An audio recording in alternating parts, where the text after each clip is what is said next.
Aku itu langsung cari tahu soal cara mengatasi bayi bingung puting setelah aku baca-baca di Facebook dan lain sebagainya, baca-baca saran yang akhirnya membuat anakku bingung puting total. Nah, ketemulah dokter Stella. Dokter Stella prakteknya di Rumah Sakit Limi Jati. Nah, aku baca juga kalau gap atau jarak antara bayi berhenti menyusui itu sangat berpengaruh terhadap keberhasilan relaktasi. So, aku langsung berangkat. Dokter Stella menyarankan aku yang pertama yaitu senam mulut bayi bingung puting, lakukan sehari 3 kali. Nah, yang kedua, gunakan nipple seal katanya, karena beberapa kasus juga berhasil dengan pakai nipple seal dulu. Nah, ternyata aku tuh udah cari nipple sealnya yang ukuran terbesar itu nggak cukup di aku, jadi aku nggak bisa pakai cara ini ketika sampai rumah ya. Terus yang ketiga, sering tawarkan payudara, jadi diselang-seling waktu kasih dot. Terus saran dari dokter Stella itu sering nawarin PD, jadi jangan nunggu anak lapar tapi terus tawarin. Kalau lapar itu udah pasti nggak mau, pasti nolak gitu kan, jadi harus udah hafal kapan. Aku juga bawa media asip waktu itu, semua aku bawa, cup feeder, pipet, tapi dokter Stella nggak ngajarin karena lihat kondisi anakku tuh yang umurnya udah 2 bulan dan udah dihempas semuanya gitu, jadi kurang efektif. Jadi caranya lebih ke relaksasi dengan cinta, dengan dibujuk, dengan tawarin pede, jangan nunggu dia lapar, terus dengan cara-cara yang tadi udah aku sebutin. Nah, kalau dalam seminggu nggak bisa, ibu jangan sedih ya, tetap kasih ASI, berjuang dengan pumping 2 jam sekali. Terus perhatikan makanannya, karena kekentalan ASI itu dipengaruhi oleh makanan juga ya. Itu saran dari dokter Stella, aku cobain dalam waktu seminggu. Kalau pakai yang nipple seal ini sayang banget aku cari nggak ada yang ukurannya gede waktu itu. Yang ukurannya besar itu merek Medela 30 mm dan itu tetap nggak masuk gitu. Baru juga diliatin udah ngamuk. Dalam seminggu itu keburu frustasi juga akunya dan akhirnya gagal. Cuman perubahannya waktu itu Salman gak terlalu histeris banget gitu, gak seperti di awal waktu diliatin PD. Alhamdulillahnya di situ. Dan aku coba ikhlasin jadi mama Eping.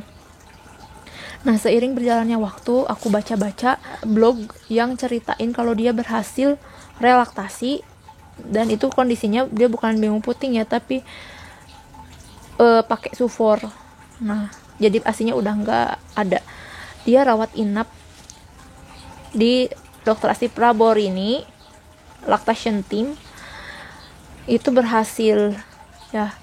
Yang bayinya aja umurnya 4 bulan, dan aku sempet juga waktu itu, wah kenapa aku bayi umur 2 bulan nggak bisa berhasil sedangkan yang umur 4 bulan berhasil. Pengen ngejar tapi sayangnya udah corona, jadi waktu itu posisinya udah nggak bisa kemana-mana. Dan sering banget aku baca itu yang bayinya masih umur 2 bulan, 3 bulan, 4 bulan pasti berhasil lah gitu.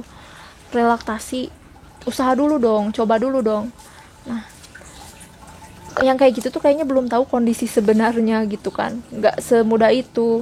Karena kalau kita lihat dari data di WHO juga menyebutkan apa yang kata dokter Stella bilang, jadi keberhasilannya kalau udah umur 2 bulan ke atas itu 50-50. Aku baca orang ngomong kayak gitu, mungkin aku kurang berusaha kali ya, makanya aku tuh terus cari cara. Aku chat dan aku dimasukin ke grup yang isinya banyak konselor menyusui. Aku WhatsApp, aku pengen relaksasi lagi, tapi sayangnya memang kurang efektif karena bentuknya umum kan itu, jadi jawabnya seadanya, nggak dipantau. Akhirnya aku coba, cuman bilang gini, ganti medianya, skin to skin kontak dan dibujuk gitu. Ya udah aku lakuin, dan waktu itu aku belum paham juga skin to skin contact itu yang kayak gimana banget gitu, jadi rada susah. Aku coba sehari aja udah frustasi. Ganti media nggak ada yang bisa waktu itu. Salman itu umurnya 4 bulan, jujur aja setiap relaksasi itu mudah banget untuk frustasi. Nah, aku cari lagi, pengen buktiin aku bisa gitu kan, berusaha. Nah, relaksasi yang ketiga ini aku diobservasi dulu, dari mulai diri aku sendiri, kondisi nipelnya kayak gimana, asinya kayak gimana, terus bayinya, dedeknya pakai dot apa. Karena kalau beda kasus ya beda juga penanganannya.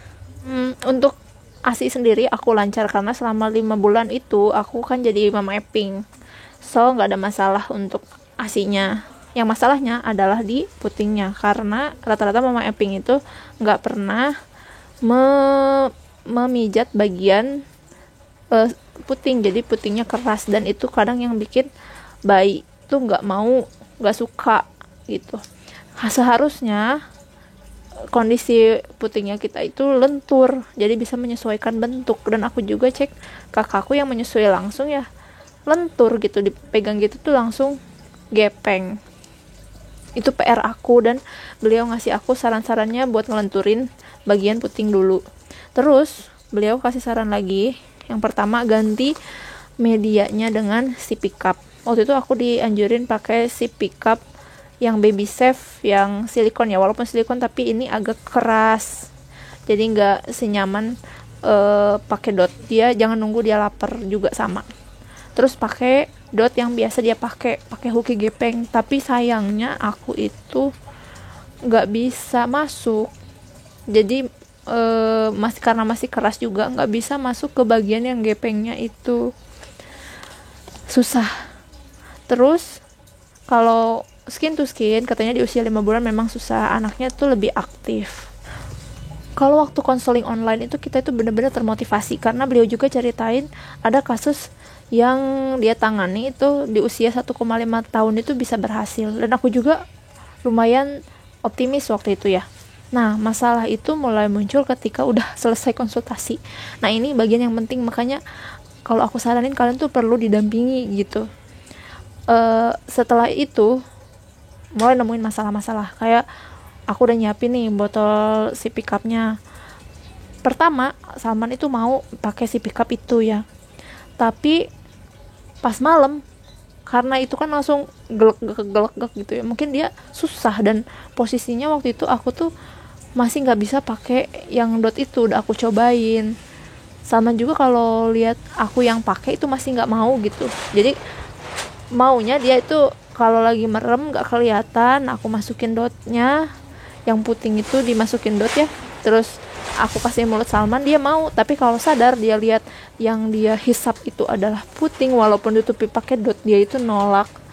Nah, di malam pertama itu mulai Salman tuh masih susah gelegek, jadi akhirnya aku takut Salman nggak bisa minum ASI, kasih dot lagi. Ya mungkin di situ juga salahnya ya, harusnya terus mungkin pakai itu. Nah, di malam kedua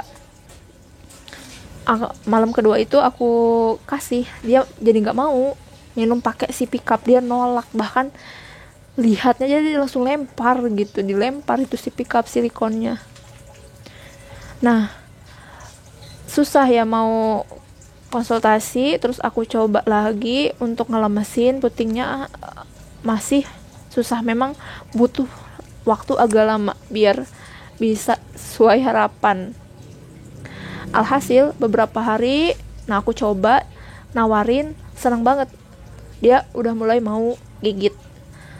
Dan aku tuh ceritain sama konselor laktasinya, beliau bilang Salman udah masuk ke tipe bingung puting parsial. Nah, di situ aku coba berapa kali, sehari ada seperti itu lagi, tapi cuman gigit doang gitu, nggak bisa ngisep. Udah aku cobain pakai gelas, mau sih gelas ya sedikit-sedikit, tapi tetap dia nyarinya dot. Jadi Salman itu kalau minta nyusu, dia tuh selalu kayak gini kan, nyium-nyium tangan aku, artinya dia itu minta susu, mau nyusu. Selama beberapa hari aku coba relaksasi, mulai frustasi lagi. Susahnya jadi kayak Salman juga kayak stres, karena aku cobain terus pakai sipi cup nggak bisa. Akunya juga udah mulai gimana nih gitu kan, nggak bisa beralih gitu. Akhirnya pas gagal lagi, dan aku bilang aku nyerah bu, aku udah frustasi, aku bilang ya udah selesai. Relaksi ketiga itu aku lanjutin Salman minum pakai dot karena aku takut dia berhenti minum ASI pas malam. Bener-bener nggak mau kalau pakai si pickup itu. Relaksasi keempat, nah aku kan masih kepengen banget bisa nyusuin, jadi selama berbulan-bulan itu aku nggak ikhlas sebagai mama Eping. Kebetulan waktu itu ada iklan di Instagram, ada rawat inap untuk bayi bingung puting, dan aku tuh mau bayar berapapun, yang penting anak aku tuh bisa balik lagi nyusu gitu. Akhirnya aku hubungin, aku tanya suamiku yang jauh, dia ngizinin aku. Keluarlah itu, aku tanya ke WhatsApp, saya pokoknya pengen rawat inap, pokoknya aku tuh maksa, saya pengen rawat inap bingung puting, segini harganya, pokoknya bunda katanya datang dulu aja untuk konsultasi dengan konselor kami dulu. Akhirnya aku datang ya dengan membawa banyak barang dan optimis waktu itu.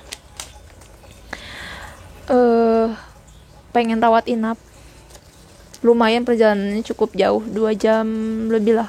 Aku nge-grab itu 150.000. Terus waktu ketemu konselor menyusui di sana, dicek, Salman itu langsung nolakan diliatin puting itu, langsung ngejerit-jerit. Dia tuh stres, jadi di tempat konsultasinya aja dia udah stres gitu. Salman tuh umurnya udah 10 bulan, dah makan. Nah, dibawalah sama ibuku dulu, aku konseling, tumpahlah semua perasaan aku yang menyesal, selama ini aku menyesal, merasa menjolimi anak aku sendiri, jahat banget dulu aku sampai gak mau nyusuin gitu, rasa penyesalan yang begitu dalam. Dan kebetulan di situ juga dipang-pang ayat tentang kewajiban menyusui. Aku cerita juga, aku udah banyak baca, aku konseling dengan banyak orang, dan aku juga tahu tentang metode Praborini. Tapi gimana, kataku tuh ya, aku terus menyalahkan diri aku sendiri. Aku di situ menangis. Tapi konselor menyusuinya menenangkan aku. Ibu itu udah hebat sekali loh, lihat itu anak ASI udah segede gitu katanya, karena anaknya umurnya sama, tapi Salman itu waktu itu lumayan berat banget ya waktu ditimbang. Yang menentukan itu Allah, bukan salah ibu kok katanya. Semua itu salah banyak orang katanya, karena di kita itu iklan-iklan, mohon maaf ya, sufor banyak, jadi ibu itu kurang mengerti, pikirannya langsung ke situ, belum lagi lingkungan yang tidak mendukung. Jadi jangan menyalahkan diri sendiri. Kalau itu dia tuh konselornya itu menenangkan aku ya sebagai mama Eping. Udah hebat banget katanya bisa mempertahankan ASI dengan sampai usia bayinya sekarang udah 10 bulan. Tapi ingat, yang menentukan sekarang adalah Allah Subhanahu wa Ta'ala. Katanya kita coba berusaha semaksimal mungkin. Udah datang ke sini, berarti ibu tuh udah hebat katanya. Terus konselornya nanya juga, apa yang bikin gagal di relaksasi sebelumnya? Aku bilang aku butuh didampingi. Aku mau rawat inap bu. Nah, konselornya bilang, kayaknya kalau rawat inap ini nggak bisa.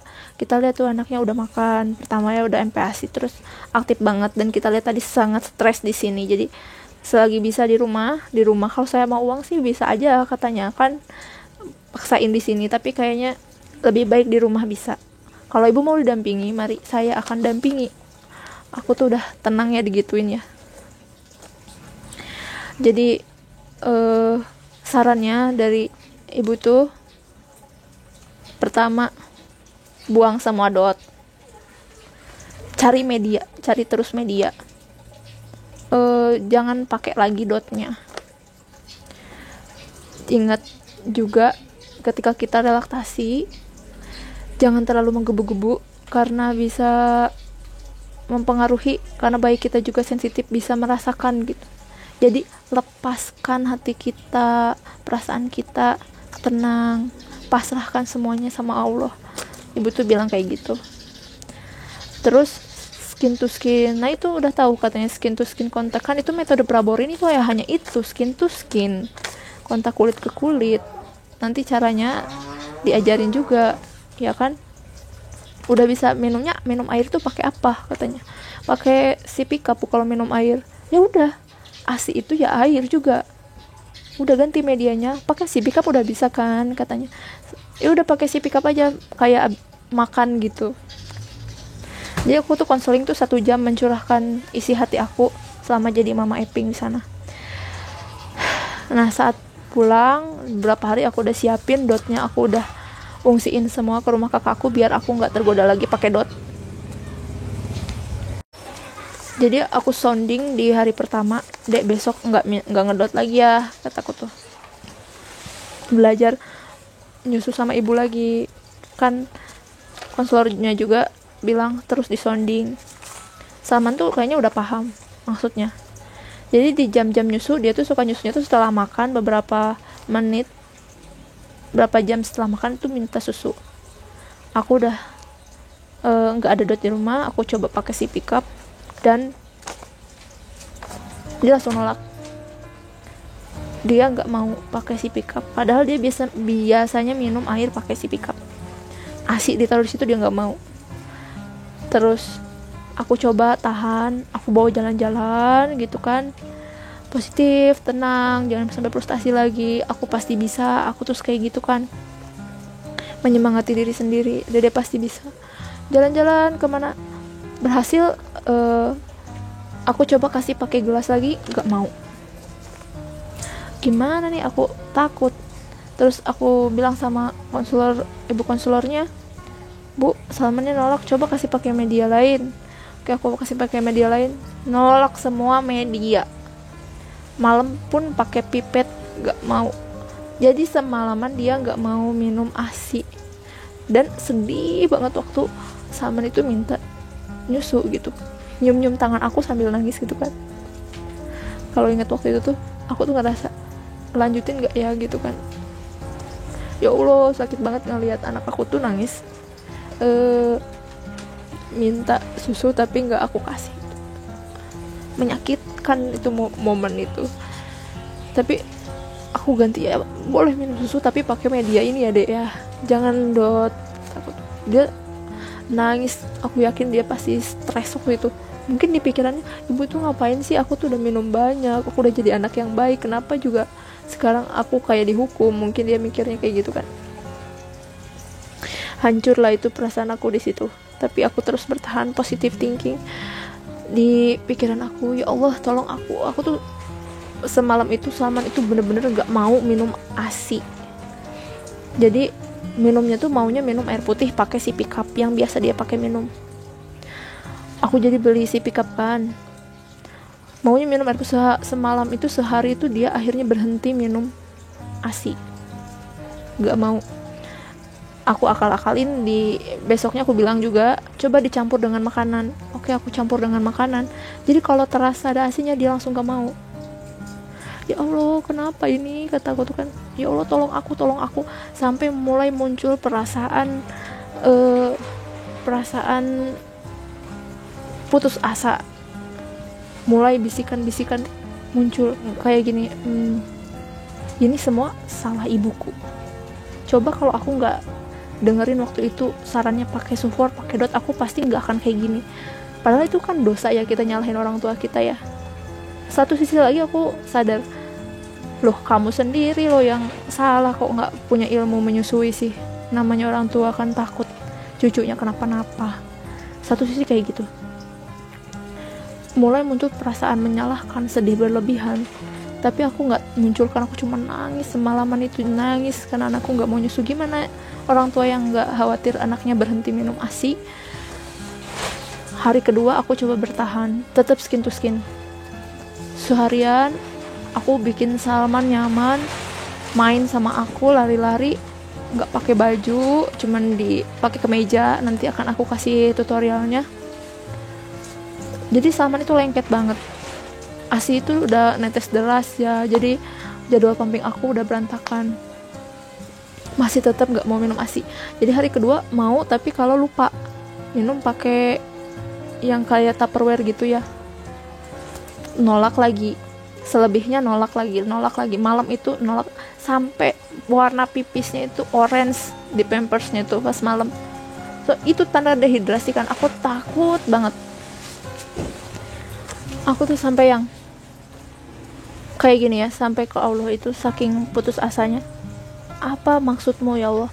Bukannya aku sudah berusaha keras, kenapa masih tidak engkau kabulkan permohonan aku? Apa yang salah, apa yang kau mau dari aku gitu. Saking putus harapan, yang frustasi waktu itu sampai kayak gitu, nangis. Ibuku ikut nangis juga, jadi semuanya sedih. Lihat anakku yang frustasi, sedih juga karena nggak bisa nyusu, dia stres juga. Tapi skin to skin terus. Selama hari-hari relaksasi itu aku liatin progresnya. Kadang mau gigit puting, kadang enggak. Tiap hari aku kasih progres. Dan aku tuh yang stresnya tuh lihat gini ya, kan mulai relaksasi itu tanggal 17 September 2020. Semenjak itu Salman tuh kelihatan stres, minta susu nggak dikasih kan. Jadi dia pukul-pukul kepalanya, nangis, nyium-nyium tangan aku. Selama beberapa hari itu aku makin frustasi. Dikasih lihat tulisan Aimi sama bu konselornya ya. Aku tanya lagi, Bu, sampai kapan saya harus kayak gini, Bu? Saya takut, Bu, saya khawatir anak saya nggak mau minum ASI. Aku bilang kayak gitu. Saya pikir Bunda harus kasih target waktu sampai kapan, katanya. Dan jangan lupa terus berdoa sama Allah, katanya, karena yang menentukan itu tetap Allah ya. Terus disounding, ASINya tetap dicampur, harus tetap dikasihkan karena usia segitu kan masih harus ASI ya. Tapi ya tetap gak bisa. Salman itu tetap ke hari ke-12 karena aku udah benar-benar frustasi. Kalau aku udah hilang arah gitu, aku pasti cari guruku. Aku WhatsApp guruku, aku bilang kalau aku tuh ngerasa bersalah banget ya. Aku ceritain semuanya, ngerasa bersalah, tetap ada perasaan menyalahkan keluarga. Coba kalau aku sama suamiku, aku nggak akan kayak gini gitu. Aku pasti bisa nyusuin. Guruku tuh ngasih motivasi, semangat. Intinya kita kembali lagi sama Allah. Semuanya takdir itu, semuanya yang udah terjadi tuh pasti atas izin Allah kan. Insya Allah kan udah berusaha dengan keras, nggak akan jadi dosa, katanya. Dengan seperti itu, ya udah lanjutin ya, cina suruh usaha lagi. Aku tetap, tapi aku tuh udah full stres banget waktu itu ya. Sampai akhirnya hari ke-12 itu aku stop. Udah, aku berhenti. Aku udah nggak tahan lagi ngelihat anakku nggak bisa minum ASI, nggak mau minum ASI sama sekali selama 12 hari itu. Dan apa yang terjadi ketika aku ambil lagi dotnya? Salman udah nggak mau pakai dot. Dia ngeliat tuh kayak yang trauma lihat dot. Jadi aku pikir setelah aku kasih dot lagi ya udahlah, bakal minum ASI lagi, aku tenang gitu. Ternyata dia malah berhenti, bener-bener berhenti minum ASI. Dia nggak mau, masih pakai si pick up pun nggak mau. Setelah itu aku masih terus nangis ya, menyalahkan keadaan, menyalahkan diri aku. Sangat stres sekali, menyalahkan orang-orang terdekat aku. Dalam hati nggak aku ungkapkan. Aku chat dokter spesialis anak sekaligus IBCLC ya, yang konselor menyusui juga. Ini chatnya. Dokter kasih tahu karakter bayi umur 10 bulan dan memotivasi aku. Intinya jangan sampai ibu dan bayi stres karena proses relaksasi. Anakku berhenti minum ASI karena trauma. Bahkan dokter juga sampai nyaranin sufor, padahal beliau adalah konselor laktasi. WhatsApp lagi sama guruku, Pak, anakku bener-bener berhenti minum ASI. Akhirnya guru aku nelpon aku nih, bilang gini, kalau udah orang lain yang ngomong tuh rasanya kayak yang gampang ya, tapi bener-bener bikin aku akhirnya menemukan selama ini tuh aku tuh tersesat, aku tuh nggak ikhlas jadi mama Eping. Guruku tuh bilang gini, loh kok mikirnya masih muter-muter di situ aja sih, katanya. Gimana mau ngurus anak kalau pikirannya masih kayak gitu terus? Coba ngelihatnya jangan ke atas terus dong. Ya kalau sekarang nggak bisa nyusuin ya udah gitu. Sekarang lihat ke bawah. Ada orang yang asinya nggak keluar. Gimana perasaan mereka? Nggak bisa ngasih asi. Akhirnya pakai apa? Sufor. Terus lihat lagi ke bawah lagi. Ada yang kepengen punya anak. Mereka gimana perasaannya? Terus lihat lagi ke bawah. Anak kamu gimana? Sehat? Sehat, normal pak. Nah, kapan bersyukurnya dong? Kata guru aku tuh. Yang udah berlalu ya udah pelajaran. Sekarang Salman gak mau minum ASI, gak mau minum sufor juga. Ya udah, disyukuri aja. Ya pakai apalah. Gizinya yang penting bisa menuhin gizi, memang ASI nggak ada yang mengalahkan, kata guru aku tuh. Sekarang udah lepaskan perasaan itu. Iya ya, kok kalau guru aku yang ngomong tuh kayak mudah. Otak aku tuh selama ini tuh tersesat, ngubek aja di situ, tidak mensyukuri apa yang udah Allah kasih. Astagfirullahaladzim gitu kan. Terus aku sampai ngechat MNC TV kan, Ustadz Danu, ini kenapa anakku sampai nggak mau minum ASI, nggak mau minum susu apapun, cuman mau minum air putih. Nggak dapet ya waktu itu pertanyaannya, kan ada program bertanya itu. Terus aku cari-cari informasi soal ada nggak kasus yang bayinya nggak mau minum ASI di usia 10 bulan gitu. Akhirnya aku nemu bule ya yang kayak gitu, dia kasih dicampur akhirnya ASI-nya. Oh ada juga yang kasusnya kayak gitu, tapi memang di Indonesia belum ada ya nih yang ngomong soal itu. Dan bener-bener aku merasa Allah tuh kasih petunjuk. Tiba-tiba di siaran Ustadz Danu itu ada yang tentang anak menolak ASI. Nah ini cuplikannya. Jadi kayaknya gitu, Allah itu ngasih pesan sama aku, tapi akunya masih salah. Selama ini aku gak bersyukur. Sebagai ibu Eping aku masih bisa ngasih ASI. Anak aku malah kata dokter juga lebih beratnya udah lebih obesitas sedikit gitu. Anak ASI tapi gendut, aku diberikan ASI yang melimpah, masih gak bersyukur juga. Itu tuh aku baru sadarnya karena relaktasi keempat ini. Dan efeknya setelah relaktasi keempat ini, anakku bener-bener nempel banget sama aku. Dulu aku kan sempat ragu, aku gak nyusuin tuh habis waktu buat pumping, gak ada waktu bersama sama anak aku, apakah anak aku bakal tahu aku ibunya gitu. Sempet kan kayak gitu. Sedih tiap kali anak sakit, ASInya gak bisa nyesuaiin kebutuhan bayi karena gak nyusuin langsung. Anak dot sampai kayak gitu kan, perasaan aku yang hancur gitu. Nah setelah itu aku lepaskan hati aku, bebaskan hati aku, pemikiran-pemikiran tuh buang, aku ikhlas. Aku minta maaf sama orang tua, salah memang, aku salah. Setelah itu aku bawa Salman jalan-jalan, bikin dia seneng. Aku minta maaf udah bikin dia frustasi selama beberapa hari relaksasi itu. Aku sayang, aku minta maaf sama Allah, udah suuzon, dan aku lupa yang namanya bersyukur. Aku bersyukur sekarang jadi mama Eping. Ada hal yang lebih menakutkan dari mama Eping, itu di saat anak kita berhenti minum ASI, gak mau minum susu apapun. Itu lebih horor ketimbang anak bingung puting doang. Di situ aku, ya Allah, aku mau lagi lah jadi mama Eping, gak apa-apa, demi yang penting anak aku tuh mau nyusu, mau minum ASI lagi, gak apa-apa, aku ikhlas. Ya Allah, maafin aku mau jadi mama Eping lagi.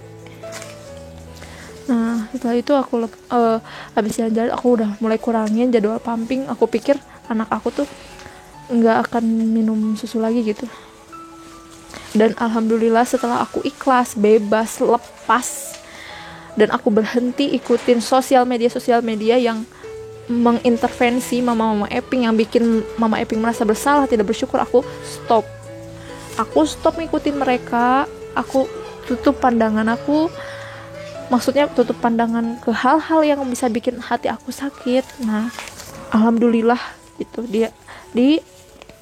setelah 24 hari Salman itu berhenti minum ASI. Tanggal 11 Oktober tiba-tiba Salman itu sakit perut, dan aku tawarin, karena aku memang selalu tawarin ya ASI itu ya, tiba-tiba mau minum ASI lagi. Alhamdulillah aku bersyukur banget, hampir sebulan Salman gak minum ASI. Dan aku ngomong juga sama guruku, Pak, alhamdulillah Bapak, anak aku mau minum ASI lagi. Guru aku, alhamdulillah Bapak turut senang dengarnya, Allah sayang banget sama kamu. Itulah titik balik aku itu ikhlas dan bahagia jadi mama Eping. Aku lepaskan semua hati aku, perasaan nyesal aku, dan lebih banyak bersyukurnya.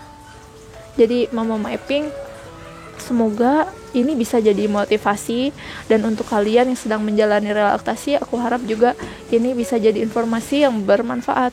Nah ini adalah beberapa faktor yang menentukan keberhasilan relaksasi. Yang pertama ini dari faktor ibu dulu. Nah motivasi ibunya apa? Biasanya kalau motivasi ibunya pengen lebih deket ke anak dan lain sebagainya, itu bisa lebih mudah. Terus yang kedua, gap, lamanya waktu terhenti dari menyusui. Jadi kalau misalkan 1 minggu, keberhasilannya lebih banyak kemungkinannya. Terus yang ketiga, kondisi payudaranya harus dilihat, apakah kondisi putingnya besar, datar, ASInya lancar atau tidak. Itu juga bikin termasuk mempengaruhi keberhasilan relaksasi. Terus pengalaman laktasi sebelumnya, apakah pernah menyusui. Biasanya kalau anak kedua itu lebih mudah. Terus faktor dari bayinya, yang pertama usianya, semakin muda. Kalau 8 minggu ke atas itu keberhasilannya udah 50-50. Walaupun ada yang lebih dari itu yang berhasil, ya itulah 50-50 tadi. Jadi gak bisa disamakan juga ya semuanya. Kalau udah bingung puting total ya beda lagi kemungkinan keberhasilannya. Terus yang kedua gap, sama ya jaraknya. Terus yang ketiga penggunaan dot. Nah kalau udah menggunakan dot ini udah lebih susah banget keberhasilannya. Kalau udah MPASI juga sama, lebih sulit biasanya anak kalau udah makan. Terus ini yang terakhir ini, keinginan bayi. Setiap bayi itu punya sifat, jadi gak bisa disamain. Mereka itu unik. Kayak Salman, contohnya anak aku itu pemilih, dia tuh udah bisa milih mana yang dia mau. Di usia 10 bulan aja makan udah milih, maunya ini, maunya itu. Terus dipengaruhi juga keinginan bayi itu dari masa traumanya, apakah ada trauma atau enggak. Kalau udah ada trauma, ini semakin sulit. Makanya kalau misalkan ada yang ngomong usaha dulu, kamu belum berusaha, ya harus dilihat dulu dong faktor-faktor tadi. Nggak bisa disamain semua orang itu bisa relaksasi dengan mudah, enggak.